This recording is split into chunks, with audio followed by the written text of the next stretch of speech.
ঈদ উল ফিতর এর সুন্নাহ আছে অনেকগুলো। কি কি সুন্নাহ আছে ঈদ উল ফিতরের? ঈদের চাঁদ ওঠার পর থেকে প্রথম আমল হলো ফিতরা দেওয়া।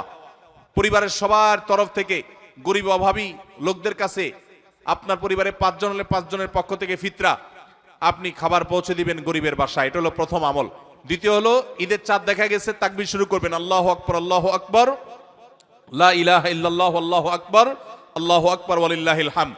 বেশি বেশি করে পড়তে থাকবেন। এটা পুরুষ হোক নারী হোক সবাই, পুরুষ একটু জোরে জোরে, মহিলা একটু আস্তে আস্তে। অবশ্য ওইটা ঈদগাহে আসার সময় জোরে জোরে পড়বেন, এক ঈদে জোরে এক ঈদে আস্তে, কিন্তু এমনি স্বাভাবিক অবস্থায় সাধারণ গতিতে পড়বেন, নারী পুরুষ সবাই যার যার মতো করে তাকবীর। এবং বিশেষ করে এই তাকবীর এটা জিলহজের প্রথম দশকে পুরো দশক ধরেই পড়তে হয়। যাই হোক, এই ঈদের চাঁদ ওঠার পর থেকে ঈদের নামাজ পড়তে তাকবীর আমরা শেষ করে পড়তে থাকবো। তৃতীয়ত হলো মেসওয়াক করবেন। 4 নম্বর হলো গোসল করবেন ঈদের দিন উপলক্ষে। 5 নম্বর হলো সুন্দর পোশাক পরবেন, যা আছে এর মধ্যে সুন্দর, নতুন হওয়া জরুরি না।